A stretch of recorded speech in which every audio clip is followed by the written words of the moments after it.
Oh, All I can't right. write on that. You can't write on that?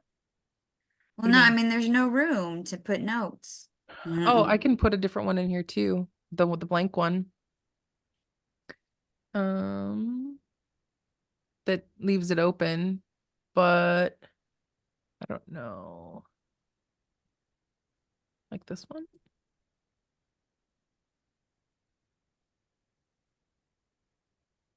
There's a blank one. Okay. All right. Welcome to the Choose on Purpose podcast. I'm joined today. Well, I'm your host, Becky Plautz, and I'm joined by Tara Parks and Kelly Fox inside of the On Purpose with Purpose strategy mastermind time, which means that we're going to bring the conversation to the community and share with you what strategies are working for us. They have in the past. We've wanted to move forward with. And our theme in the community is experimental wisdom. And put together the acronym of wisdom to really just have a conversation around the topic of what has been working for us and what we think that we can, strengthen as we continue to move through imperfectly, planning out, how we want to move through our month and just kind of give ourselves a rare view of what's ahead. So I'll actually share quickly in the beginning and the end. I'll do an overview of what the acronym stands for of wisdom. And wisdom for the W is what do you know to be true? The I is intentional action. The S is supportive community. D is details matter. O is openness to test new approaches. And the M is mindfulness. So there it is. You can, if you haven't checked out below the video or the audio will be a link to the page that has those questions right on there for you to move forward and listen to the conversation, make your own notes, all of those things. Otherwise, get out a paper and write those out for yourself, what you're taking from the conversation, and do what you need to support yourself in that. So before we dive into the conversation, I would love to also give Tara and Kelly an opportunity to say quickly who they are and like what they do, just so you can kind of get a view of maybe their perspectives and around how they're using wisdom and this acronym along the conversation. So Tara, do you want to go first? Go ahead and introduce yourself, share a little bit about who you are, what you do. Sure. My name is Tara Parks. I live in Wausau, Wisconsin, and I am a consultant and a public speaker. I talk about topics that are related to employee retention and customer retention. So, something that's really a hot button for everybody right now. But yeah, that's me in a nutshell. Awesome. Kelly Fox. I am an MC here at the OPWP community as Fearless Foxy. And I am a life coach. I support people with tools and strategies of how to move past fear and live the life that they want to live. I do a lot of things associated with that. And I'm also a mom of six and just love to support women who are going through transition or changes or just wanting to reclaim who they are in their voice. Awesome. Yes. Okay. And I'm Becky Plautz. I am an empowerment photographer, speaker, podcast host, and the CEO of the Work on Purpose with Purpose virtual co-workspace and community. And everything is about empowerment, connection, and really being a champion for women to be seen, to be heard, and to know that you have massive value to share with the world. That's what we're doing here today. We're going to have a conversation around you know, what are those strategies? What are the things that have been working for you? Using wisdom as our guide for embracing experimental opportunities, right? Creating positive outcomes in our life. And let's have a conversation around the W of wisdom. What do you know to be true? So, right, trust has been coming up for myself and the importance of trusting my own intuition and what I do know to be true, right? That inner wisdom really comes to mind for me that has been guiding my decisions and my choices really intentionally over the last years of being an entrepreneur, which I've been for over 13 years now, a photographer. So thinking about the way that I continue to trust myself and what I know to be true is that when I tap into that, knowing and guiding myself in just the next right move, I that's how I'm here. That's how I'm in the seat that I'm in, the places that I'm currently at with my businesses, my family, has been from trusting myself, trusting my resources and the place and space that I'm in my life and really having the opportunity to be okay and give myself grace in every opportunity that comes along that I feel like is for me. And even those times when I've said yes to something and realized it's maybe not the right thing for me at the right time, or at least this specific time and space. So, what do you know to be true, Tara or Kelly, if you want to jump in? I think for me, I rely more on the tangible educational experience from college and Mm, the past experiences that I've had where I can use those experiences as a guiding line, as a guideline for what other people have experienced and how, what has worked, what hasn't worked, things like that. But the education side of things is what I know to be true. Personally, I've gone through a lot of stuff in the last year and a half. So trusting myself is not like the top on the list. I trust the things that are not within myself a lot quicker than I trust the things within myself. And that's, something that I'm working on. But I mean, that's to be fully transparent, that's yeah, what it is. Um, but I know to be true the things that I've learned in from an educational standpoint, the things that I teach, that have all come from some kind of an academic source. So I love that that's perspective. Yeah, definitely can relate to times where I see myself really relying on someone else's experience and the success that they have found being a guide to say, well, I could do that too. That can work for me as well. And it kind of lays that path to, you're right. It's less of experimental, right? Because it is tried and true. Someone's teaching you what worked for them. I love that. I love that. Kel, I saw you having some um, expressions happening over there during Tara's share. Did you have anything that you wanted to add for you on what you know to be true? Well, when you were talking about trusting yourself, what came to mind was I am capable. So, what do you know to be true? I know to be true is that I'm capable. And the way that I practice that is by trusting myself, right? Like the more I trust myself, the more that I am capable is true. Um, and then I put fearless living works. Mm. Mm, I'm a good coach. mm-hmm. And then, like my spiritual beliefs and what they teach me about my divinity, like who I am. So, um, so those were the things so far that I've written down of what I know to be true. Mm-hmm. But I think also, um, I mean, there's other things like love is more powerful than fear, or, um, you know, I am loved, things like that.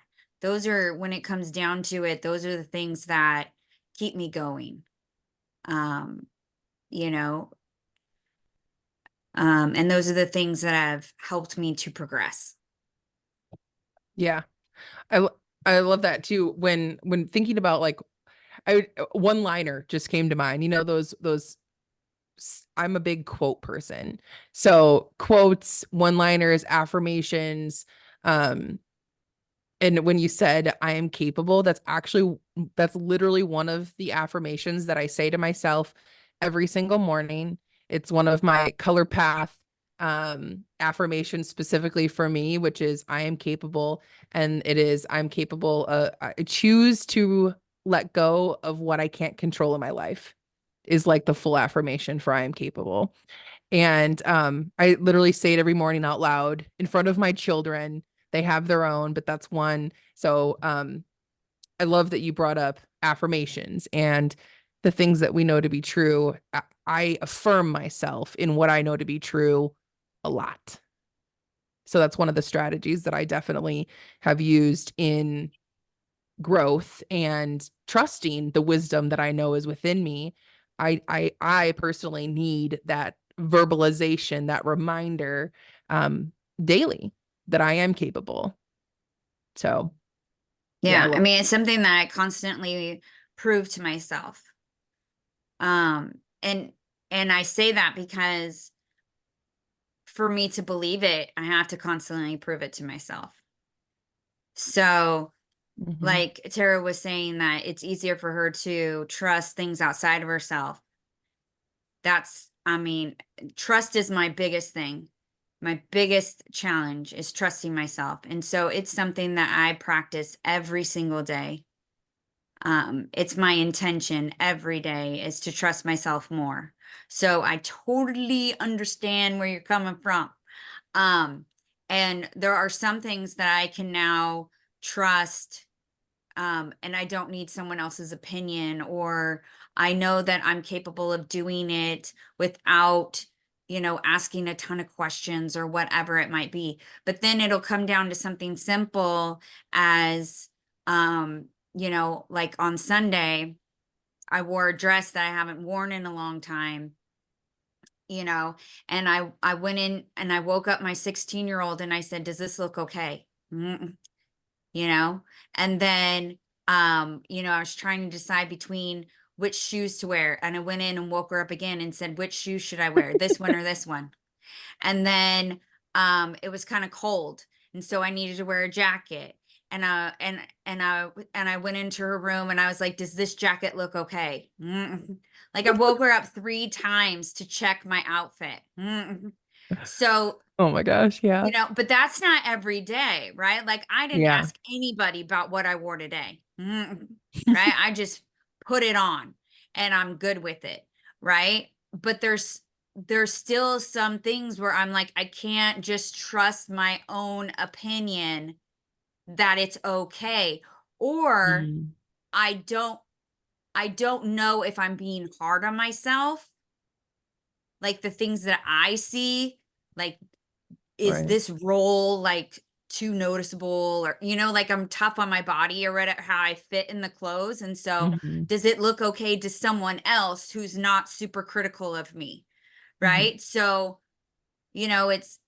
it's when it comes down to those kind of things, it's the knowing is less, right? And that's where the practice is of Mhm. trusting and accepting my body how it is, or accepting my abilities as they are, and um trusting that what what I do is good enough, right? i Mhm. don't i don't have to get someone else's approval. I love that. I love that you shared the like real life example, super granular example of an outfit, that's a personal experience, an example of how trusting yourself sometimes, you need to look outside. So that was great. Let's move into intentional action. So that's the I, right? Intentional action, right? Taking steps, purposeful actions that really align with our goals, our desires.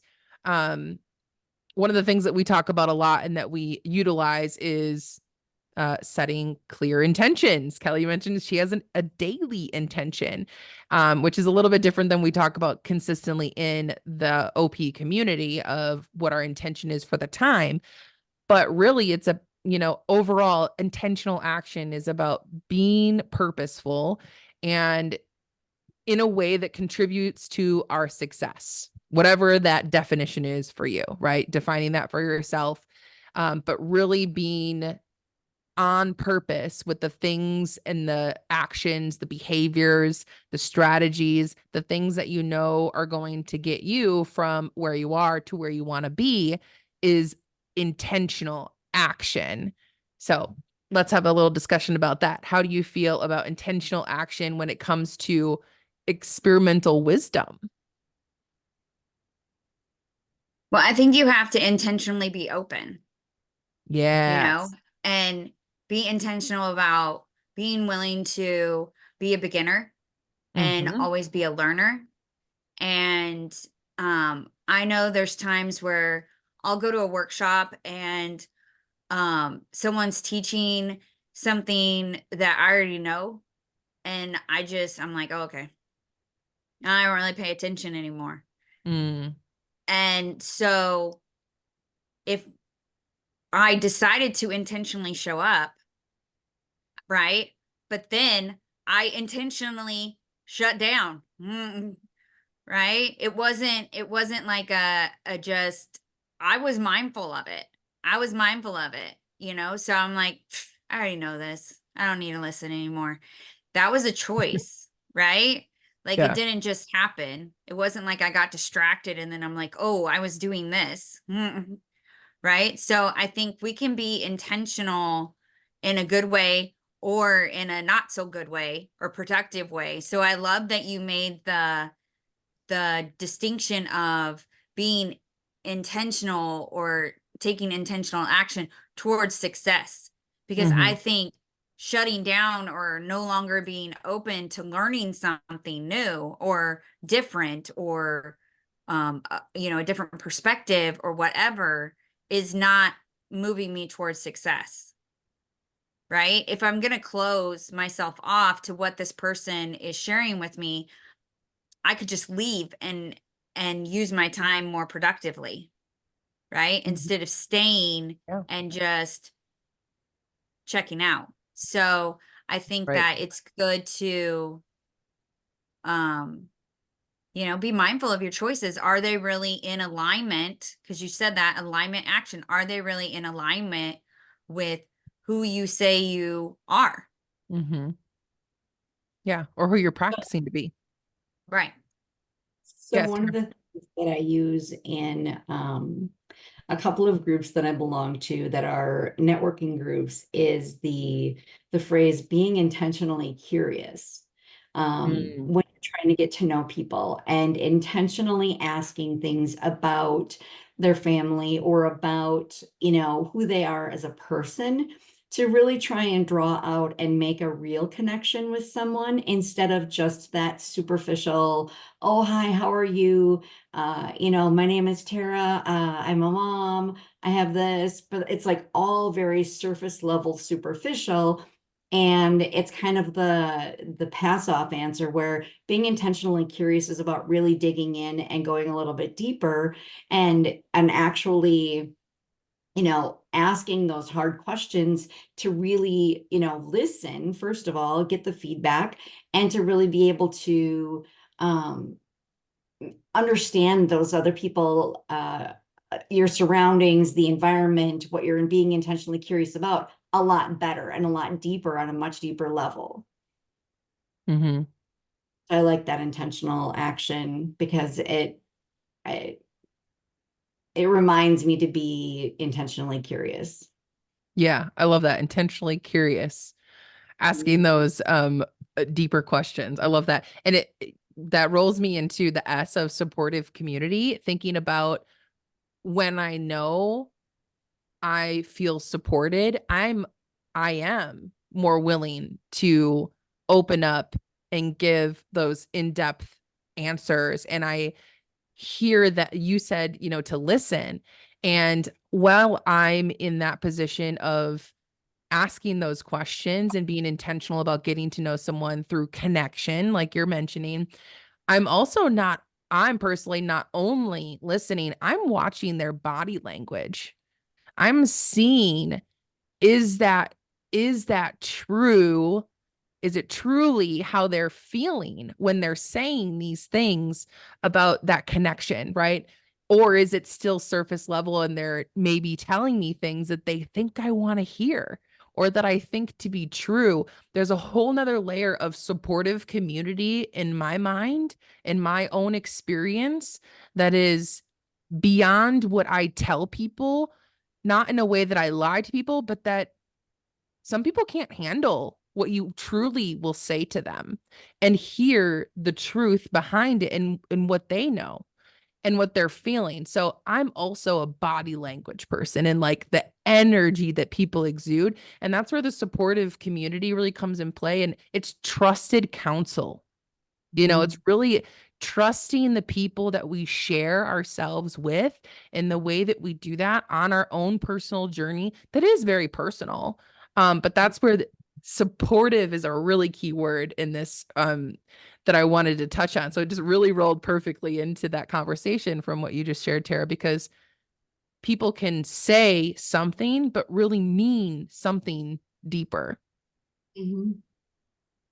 Yeah, So exactly. thinking about those, strategies of building supportive networks and communities around you, that one, you are open to that, but also that you are receptive to the people that you're engaging with, because that does build that supportive community around you, because you're also being vulnerable and also seeking the guidance from a mentor or a peer that you can have trusted counsel with. It's what helps build trust and build that community. And you're 100% correct, because you have to have that in-depth knowledge of someone. You have to be able to be vulnerable, but you also have to be willing to, ask something about people that, maybe you learn something that you don't really care about. Maybe you learn that they like to golf. Well, does that do you any good? No, because you don't like golf.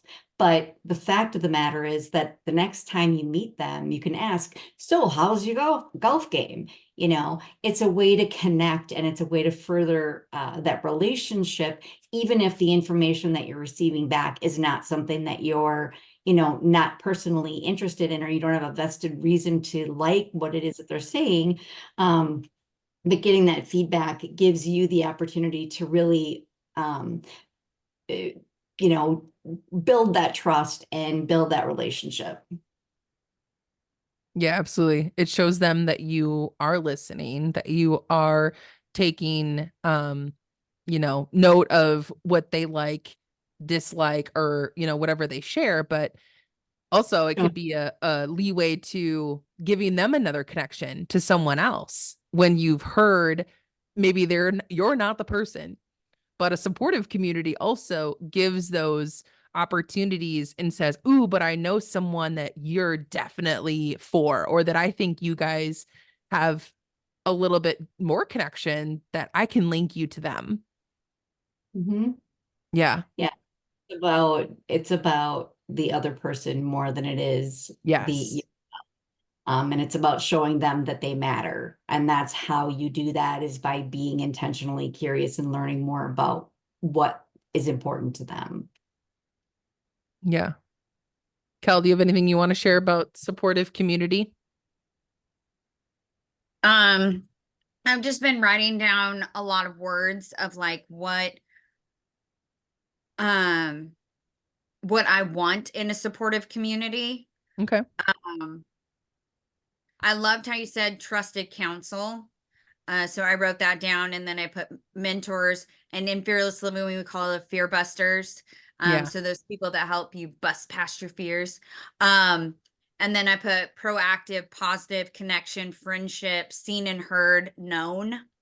Um, and I think that comes to like how Tara was saying about like you don't care about golf, but you care enough about the person to be like, hey, how's your golf game going?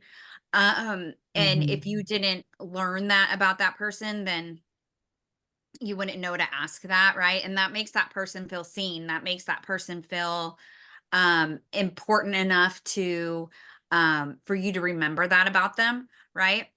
And so like I have so many conversations with Jay about things that I completely don't understand or anything, but I'll remember that he's working on a specific project, or I'll remember a team member's name, or I'll remember um that he had like this particular aspect of the project that he was working on and was kind of stressing over or whatever. And so I can follow up on that, so that um he knows that I care.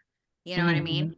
Mhm. And I think that that's important because that's not always reciprocated, right? And we need to do what we like. We need to be the kind of friend that we want, right? We can't expect someone else to support us and us not to also be willing to give that kind of support. So I think a supportive community has that give and take in it, where your your support is wanted and accepted, and others are giving you support as well. Mhm.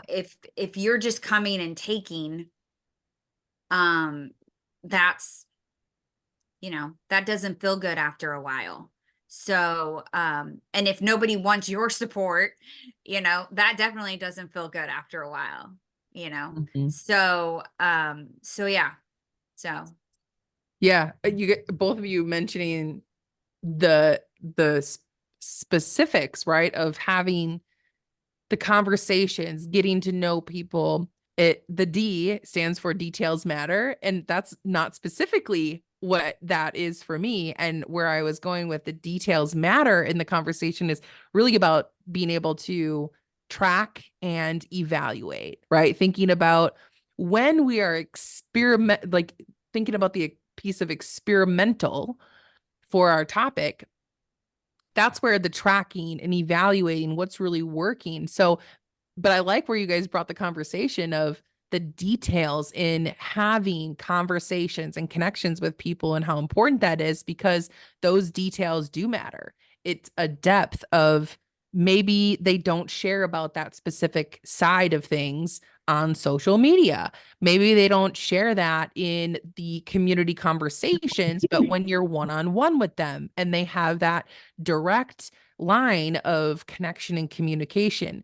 But tracking it too, right? You've made a note maybe about that golf that they mentioned, right? It's a detail that you made a note of, whether it's mental or in a spreadsheet or on a piece of paper, but it's something that you picked up on that you found could be a way to continue to grow, um, you know, from those details. So I just wanted to like bring that through, like, oh, it makes sense even thinking about the details piece of the acronym. But from my perspective, I'm thinking about, if I'm experimenting with what I know to be true and the details of, how I'm tapping into my wisdom this month, one of the things that I'm practicing is tracking my actions towards, being willing to do something new. So track the actions or the progress of, being able to evaluate outcomes and take that opportunity to really be informed about what's working from those details, right? That you're seeing. And Kelly mentioned evidence. And that's also what I feel, where the tracking and all of that comes. It's really a tool for the evidence to give yourself proof that the method or the approach or, whatever, it's working, and being able to assess the results to stay on track toward those desired outcomes, because you're focused on the success piece, right? You've already defined your success. Now you've set some, goals for yourself. You know what you're working toward, but being able to track, like, is it working? I think is super important to know that we're not just doing it because, there has to be some kind of evidence in those details that you can see that something's you're on the right track, you're in the right direction. So that was kind of the details. So what comes up for me is when you think about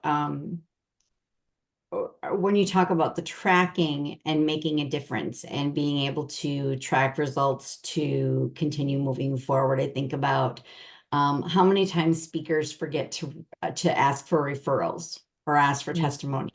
Mm-hmm. So, making that as one of your details and tracking how many times did I ask for the referral or the testimonial, and how many did you actually get?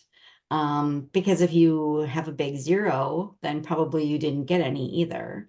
But it's very easy to use some of those small things. Like, it doesn't have to be big things and big actions that you're tracking. It could just be the smaller details in what you're doing. And it doesn't have to matter to anybody else but yourself. I mean, it could be a completely thing that's going to help you to the next level of where you need to be, right? Mm-hmm. Yeah. I love that. Even thinking about the page that we have in our journal pages, which is a commitments page.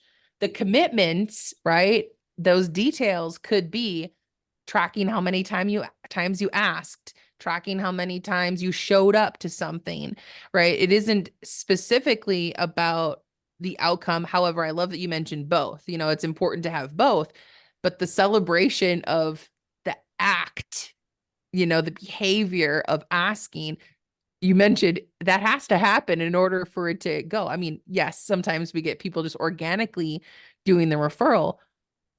And what would happen if we asked for more of what we want to truly happen, which is that organic side to happen, but being more comfortable with what are you committed to in those details is super important. I love that you mentioned that.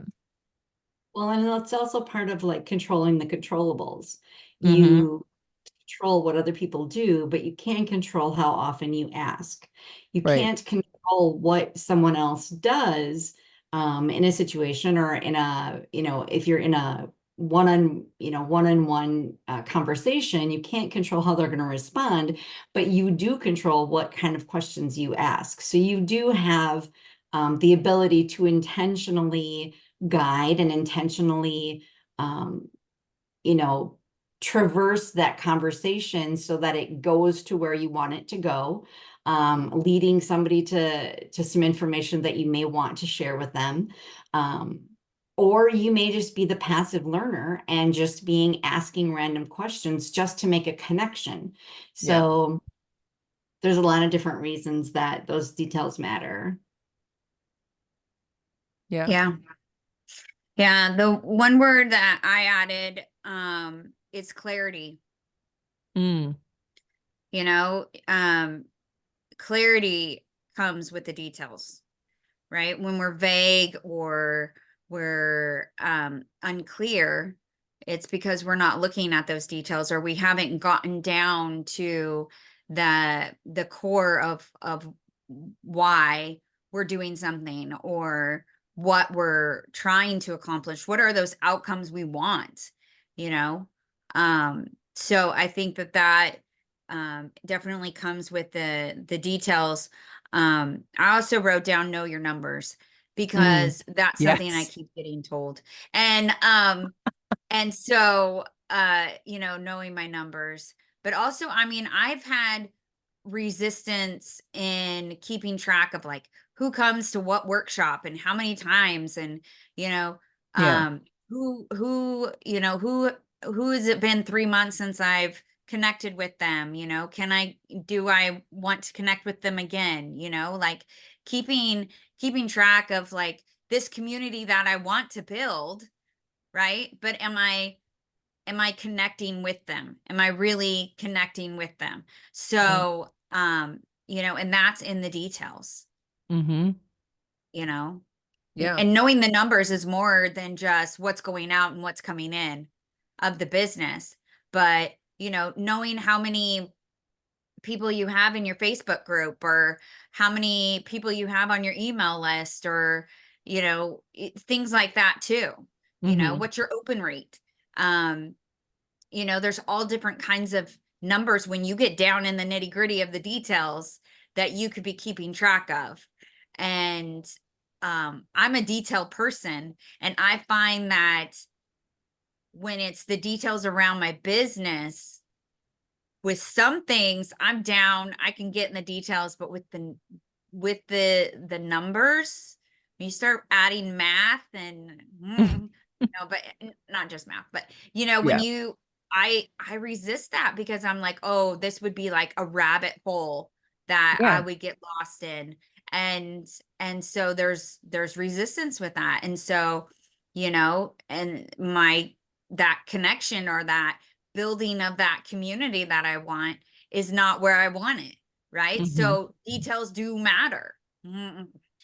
Yeah. And what I hear too is, right, we can pile on too many details and stop ourselves from feeling ready, right? Because of the details. They could be a detriment or an anchor holding us back if we are unintentional with what we're looking at and giving ourselves, an opportunity to pay attention to the details that matter in progressing towards the success. Like, what are the actual details you need to know?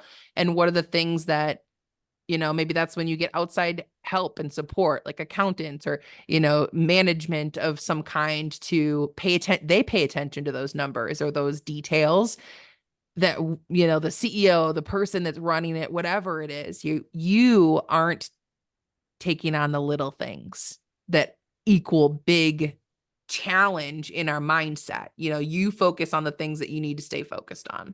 So openness to test new approaches is the O, right? Listening to outside resources so that we can hear, and embrace that curiosity, and being able to, you know, step outside of our own comfort zone because we are hearing other people's strategies and approaches to those details, or, the community, the people in the community that are doing things differently. And that's the beautiful thing, right? About experimenting with it. It's like, oh, I heard something that I feel drawn to. I could give it a shot. I could test it out, give it a test drive as a new idea or a new strategy, and see if it's right for you, if it's a good mindset for you to put on, and play with that yourself. But it really falls into the whole conversation of being open, right? Being open to what could be possible for a new ability or a new approach for yourself or your community. Right. Did either Absolutely. one of you had anything you want to share about like a benefit that you found or a strategy that has been right for you in being open to new approaches? I think that I see that this is an area I can practice, Mm-hmm. because I'm very much like, I've already invested so much time in this resource. I don't want to learn a new one, or Mm, I don't want to have to change. I don't want to have to do everything in this new one that I've already done in this one that I'm using. Right. So, being open um, to doing something differently is something that I resist, because I know what I know, and I don't want to, mm-hmm. I don't want to put a bunch of more work on my plate. But I Yeah. think being open to it being easier is definitely something that I'm I'm willing to explore. Like, we used to have one kind of post scheduling service. I found another one that was so much easier and we could do faster. And so I was willing to switch over. So, Mm-hmm. so when I can see that it actually saves me time, then I'm a little bit more willing to step into that. But yeah, just that's definitely something that I could practice more. Yeah. That's a great awareness. Yeah, definitely. Because being open to new approaches is really more about respecting the people that are around you and the approach that's being presented to you. Listening and, accepting that your way is not the only way to do things. And people have all different kinds of ideas. And when they say two heads are better than one, things like that, where it's like, being open to new ideas and new approaches is really the key to uh, being a better person almost, because you learn so much from other people. And if you can learn from their example or their mistakes and not make the same mistakes, or not make the same, overcome the other challenges that they've overcome, Mm-hmm. huge learning curve that you don't have to go through yourself. But if you're not open to new approaches, it really puts a wall up, where you want people to listen to your ideas or your way of doing things, but yet you're not open to listening to other people's. And so that wall can become a detriment, Mm. if it gets big enough. Yeah. And I mean, I really see how these all tie into each other, right? Being sure that we're getting the counsel and the things from trusted resources and people that we are willing to bring approaches to us or experiences to us that we do respect that they've done those things, or that they have some um, notoriety around it, or what have you. But that also brings the M into place for wrapping up the acronym of wisdom, which is mindfulness. And for me, the mindfulness is really to focus on that it's a practice, right? But it's developing the wisdom. It's being able to have that self-awareness, like Kelly is saying, this is something I want to work on. I know that this is something I see for myself as it could be something that's holding me back, that I'm noticing when I show up somewhere, I'm less interested in hearing because I feel like I already know it. And that's a self-awareness piece. So focusing on that mindfulness is that we are becoming more self-aware, and being able to cultivate mindfulness for me, a strategy that I've really found, which is tapping into more of my own body and how I'm feeling and my energy and really being present in the moment, has been through EFT tapping with Kelly once a month, and very quickly sometimes, but just being open to different approaches. EFT tapping has been one of those things for me, a different modality of being present and really having some reflection about, like, how am I feeling in this moment, and taking notice. And meditation is just another one that I've experimented with in the last couple of years, just really dabbled in. And every time I do, I feel better, right? I can tell the mindfulness about using my senses and all of those things. So is there anything that you ladies have found for a strategy to be more mindful? Not other than what you had mentioned. Um, yeah, not for me so much. Yeah, I think that being present, that's something that I practice. Um, and that's usually my intention when I do show up at a workshop, is my Mm-hmm. intention is to be present. And that's if it's mine or if it's somebody else's. Right. Because that's where the magic happens, is in the moment. If I'm worried about this or that, then I'm not there, and I can't receive or give what is needed in that moment.